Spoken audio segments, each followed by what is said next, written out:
What's going on, world? How y'all doing? I hope everything is good. Welcome back to Real Day Nation, and today's topic is about bullying.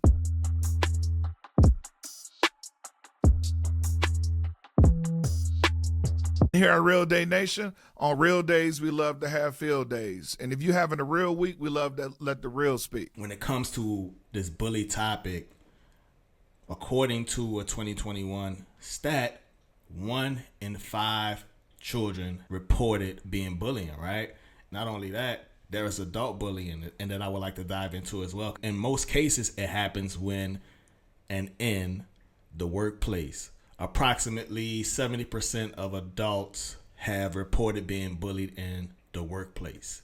That's what 70% of the bullying happens. When it comes to my journey, as far as like with the bullying thing, it started for myself in elementary school, going to Laura Elementary in New Orleans, Louisiana. Now, I can't tell you why it started, but I can tell you how it started. And it started with just somebody, I guess, looking and seeing that maybe I was easy pickings. I can recall a situation to where it was outside of school. I'm just playing outside with my cousin, right? And we're playing, and him and this other kid got into it.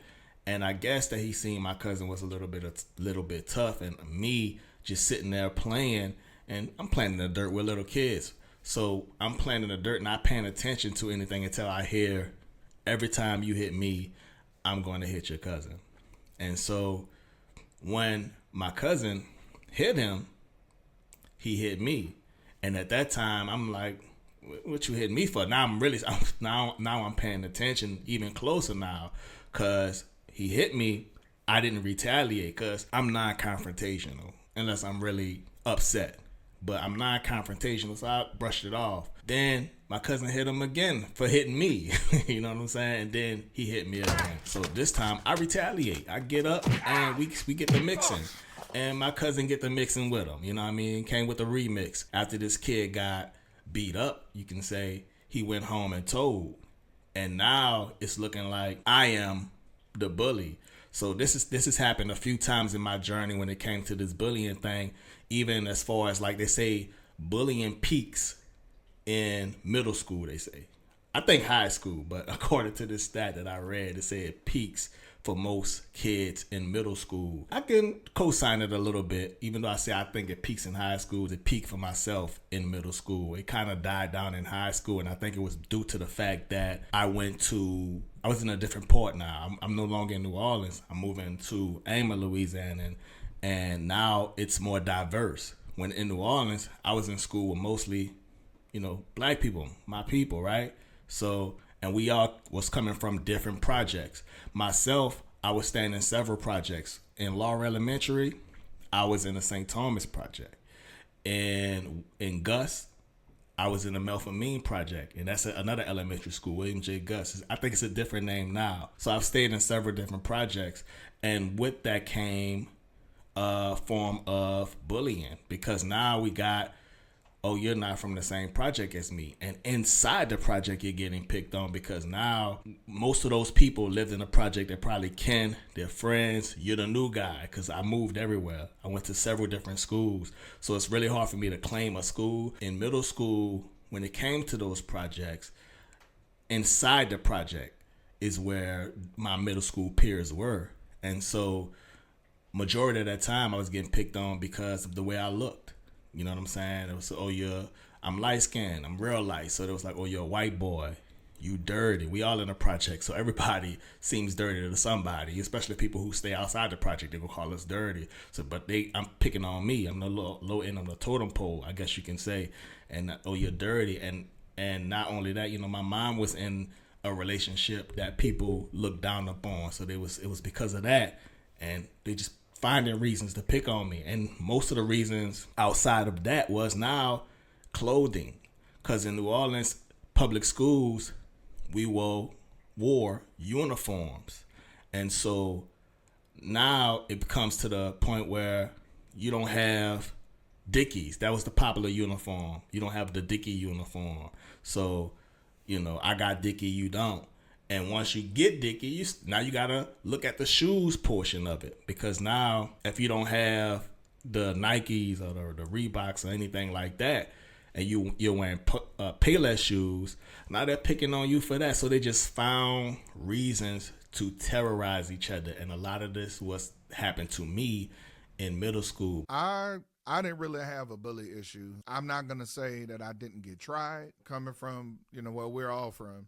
And I'm sure other people feel the same way about where they're from. You will be tried. Some kind of way, somebody go find a way to see what you're about. You know what I'm saying? I didn't walk around like I was the biggest, baddest dude, but I didn't have the bully issue because of the few times I was tried, I identified to them as not having a bully issue. I'll just say that. You know what I'm saying? It wasn't really a problem for me. Because, like I said, the few times I got tried, they found out. And that was it. For me, didn't really grow up with that.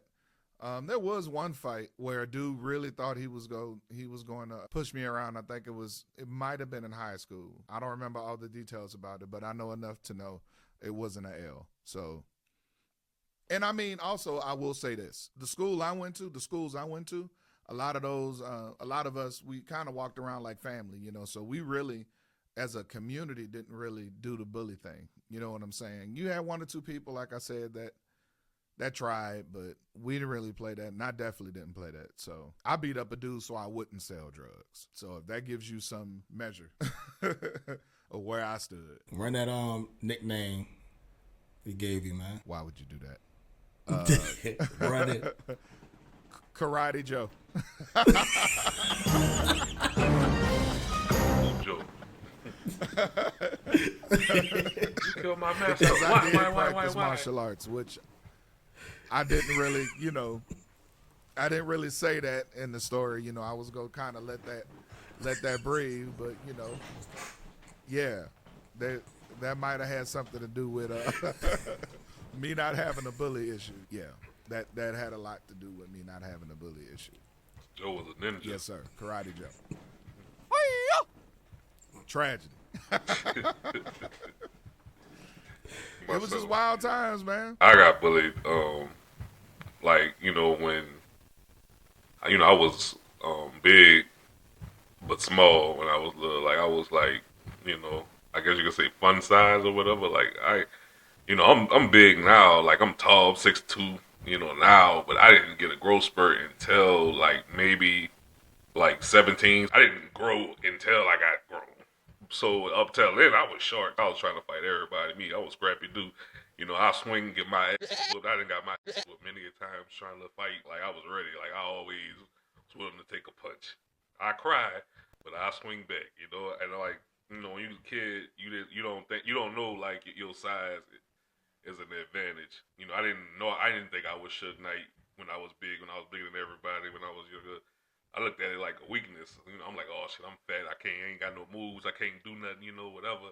And I remember I got in a fight when I was a kid, and I beat his ass. Like I knocked his teeth out. I started crying, like, cause I was so scared. Like I didn't realize my power. Like I was so scared. Like so I was like, pop, pop, pop, pop. Oh shit, he's gonna fucking kill me. He's gonna kill me. Like I just knew he was gonna beat my ass cause I beat his ass. You know what I'm saying? I always was ready to rumble me, dog. I ain't got many of the fights.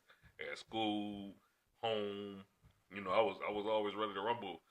And then when I got older, I got bigger, taller, whatever. Like I didn't even have no fights like that, But like when I was a kid, though, like I was ready, dog. I mean, my daddy always told me that his daddy told him that, if you scared to fight, just close your eyes and say, "I'm a Wallace," and swing. Bah. That's what I used to do. So I'm a Wallace. Bah. I had to fight back. I was forced to. Like I told you, I was a non-confrontational kid for the most part. But when I was being picked on, I started fighting back, And when I started fighting back, that's when they started trying to jump. And I had to start learning and peeping plays when I see that they're plotting on me. And it happened on several occasions, even as far as like when I said elementary school in Laura. I'm playing by myself. I always been fine with playing by myself. I had a wild imagination the way I could have fun by myself. Doing whatever. Even if I didn't like have action figures with me, my mom would tell you, my siblings too, because they seen it several times. I would grab pencils and pens and play with those. You know what I'm saying? Like they're action figures. That's how wild my imagination was and how good I guess I was with it. That's how I was though, man. That's how I was. I was fine with that. I think if you feed into that kid's imagination, they could become very creative with it, because I also used to write stories. I was inspired by Goosebumps. I used to like reading Goosebumps books, Junie B. Jones, Animorphs. I used to go to the library. Yeah, I used to go to the library and just check out those books by myself, and bring them home to read. When it came to that, that's how I just got comfortable just playing and being by myself. And I see these two dudes. This is elementary school. This I learned how young kids learn to terrorize, especially coming from the project. I'm playing by myself, not bothering anybody. And I see these two dudes coming up to bother me. And I already see they got mean intentions. So when they get closer, and I laugh now, but it hurt then. I'm playing it, it's like a bunch of poles surrounding me, just to give y'all a visual. It's like a bunch of poles. I forget what I was playing, and I shouldn't have been playing in it, but I was just an area by myself. And I see them coming in. And I see they about to do something mean to me. So I turn around to run and hit a pole. They had no reason to mess with me after that. Like, oh, he hurt himself. So let's get away from him, man. I still hear that sound, the way I hit that pole running from these dudes. Boom. I'm telling you, bro. So that's one experience, man. That was and the Melpomene Project, I started really fighting back then, because I'm like, a lot of those dudes was really scary. They got powered up, and I noticed that happens with us a lot of time. I'm going to say men. I'm not going to contribute it to black men or white men. When men are in a group with their friends, they get powered up. A lot of these dudes really scary. So when I see them by themselves, oh, we could box. That was a situation to where I'm walking. I think I'm going to Canal Street, because just to share a little bit of my background, a lot of the times I'll be walking on Canal Street, or even going to the gas station pumping gas for money, just to give a little bit, you know what I'm saying? Because I'm not going to say this was something I wanted to do, but I'm going to leave it at that. So I'm walking to go to Canal Street, and I see these two dudes coming downstairs. This is in the Melpomene Project. There's several floors in these buildings. So they're running downstairs, and I see one dude has his T-shirt tied around his face like he a ninja or something, and another dude with a stick. Now, I see them plotting on me. I'm always peeping to play. I'm like, and the one with the shirt around, I guess he don't want me to know who he is, because I could easily point him out, just in case, some adults got involved and they're like, oh, who did it? So he walking toward me. The other dude with the stick is walking behind me. So I'm peeping him out, but I see now I got to put the Jets on. I went to go, pew. I ran from the Melpomene Project to the Greyhound station. If you know this area, it's right there with the Greyhound station by the Melpomene Project. I ran in there. I ran inside the Greyhound station, not knowing where I'm going. I'm just running. I lose them. I'm running so fast. I probably should have tried off a track. You know what I mean? I probably missed my calling. I run in this building. I'm running from, I lose them. And I see them running around the Greyhound. This how bad they wanted me. This is weird to me. They chased me to the Greyhound station and started looking around for me in the Greyhound station. And I'm telling you this because this is middle school kids. It's almost like the bullies you see on TV. Like, that's real deal. You know what I'm saying? So some of these writers who write these scenes probably experience some of the same things I experienced. You know what I'm saying? Why you want to terrorize me that bad? You know what I mean? I did nothing towards you. Because a lot of the times in the project, me and my siblings, we stuck to ourselves. I'll tell y'all a situation that still bothers me till this day. My mom didn't have a lot of money. My mom went to one of the corner stores. They were selling kites at this time. And we didn't know how to fly no damn kite. We're in a project. We don't know how to fly a kite. So me and my siblings are outside throwing this kite up in the air, trying to run and see if it catch some wind. It's never catching any wind. But a few kids, and some of them older, see us playing with our kites. And they pull up on their bikes, grab our kites, and put them on their tire, their bicycle, and ride to break our kites. That's how evil these kids were who bothered us, bruh. And that sticks with me. Me and my siblings talk about it. Me and my brother, at least. And we share these stories. Had some of the same terrorizing experiences from these people that we stayed with, and these are our people. Man, Yes, I feel like buying you a kite, bro. bruh. I still wouldn't know how to fly it. That was my first and last kite. I tell you, I didn't buy another kite since then. That nigga, dog, in my head, dog. You running from the bullets. Look, it's the white Yeah. boy. And y'all running. You running this shit. You hop in the garbage can, open the lid up, like see if they come. Then you put it down like that. I'm telling you, son. Son, With like, that I'm old telling 80s you. music playing. yeah, you know. Yeah. I'm telling you. Nah, but I went through the same. So I'll never forget, dog.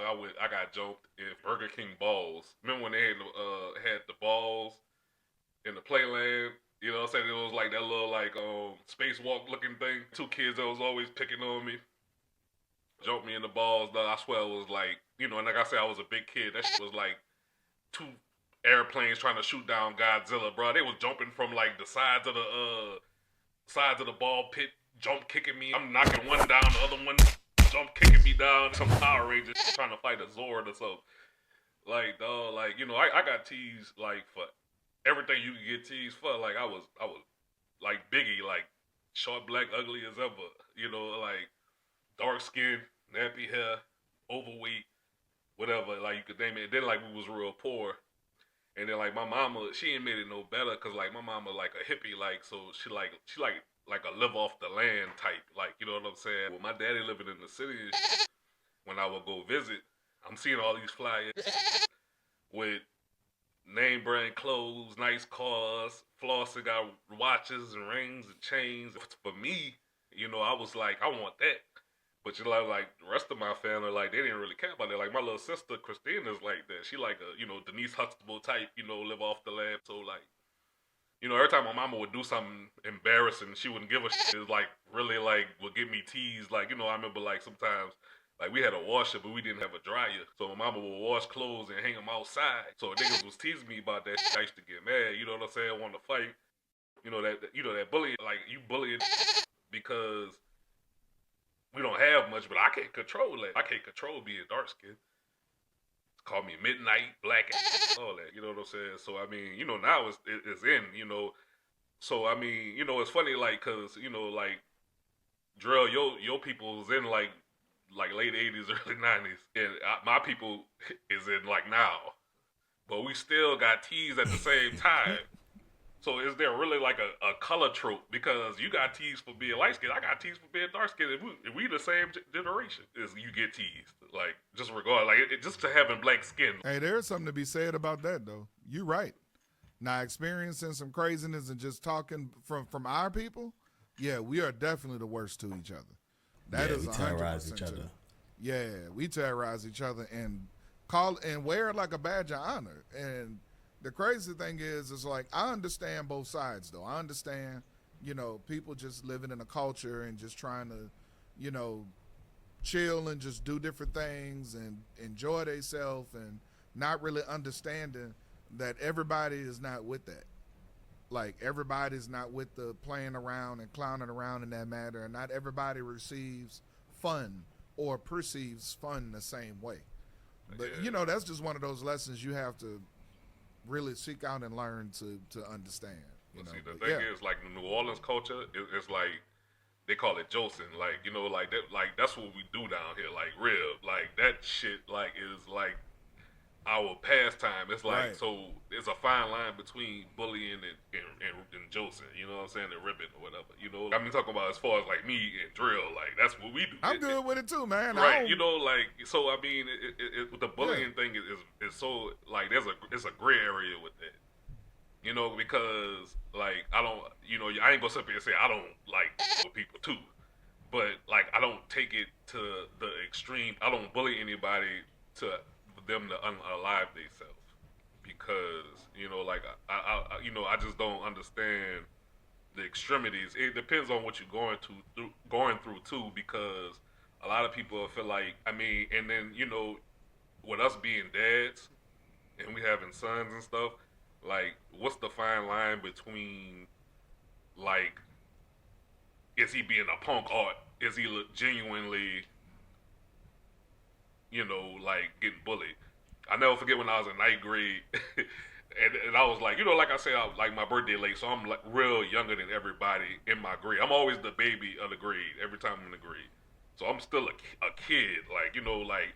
And they had a with me. I said, "Yeah, man, you don't leave me alone, but go tell her." He always was talking about my mama, like, and he always was talking about like he was gonna f my mama. And he was bigger than me, so I felt like I couldn't beat him. So I told him one time I was gonna tell on him, tell the principal on him.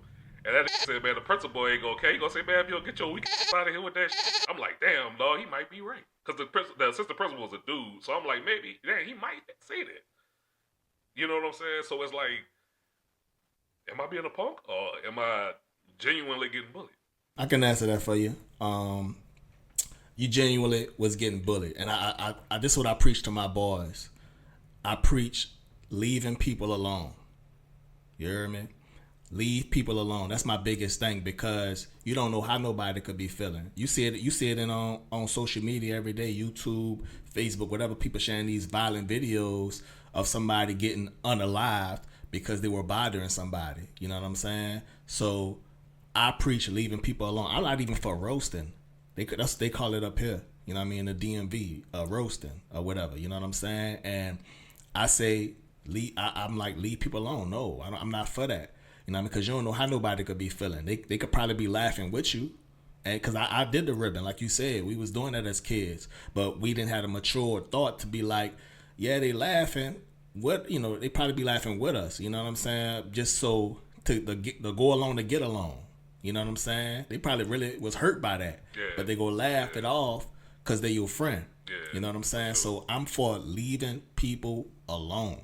You know what I'm saying? That's what I'm for. I'm just for leaving people alone, bro. That's my biggest thing. Yeah. Because you don't know what nobody could be dealing with at all. I remember one of our partners, I ain't gonna say the name, but one of our partners, I was ragging on who was younger, and he told me like to the side, he was like, "Man, dog, you really be hurting my feelings." And I'm like, "Damn, for real?" Like, I don't you don't think about it like that. You don't be thinking like you hurting them. You think you just having fun, but you can't have fun at the expense of other people. I guess that's what you realize when you was older.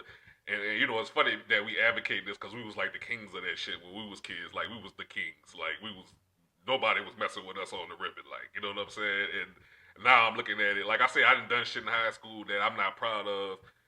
And it kind of still hurt. Like, I'm like, damn, I can't believe I was like that. Because I used to get bullied, and then I started with people. And then, like, bullies really do turn into bullies. But on the contrary, I mean, back to being a punk thing. There's so many definitions of being a man. Being a man is so instructional, manual wise. Like, you have to, like, it's like we all have this unwritten book that we're given as men that we have to follow. Some men don't follow it. Some men do. You know what I'm saying? Are there some men that really are like kind of whiny and kind of like, man, get the punk ass out? Like, you know what I'm saying? Do they have men like that? They really do got some sassy men out here, son. Like, I can't front like all us men are just like manly men and we all just striving hard to provide for our families, because we ain't. We all ain't the same, son.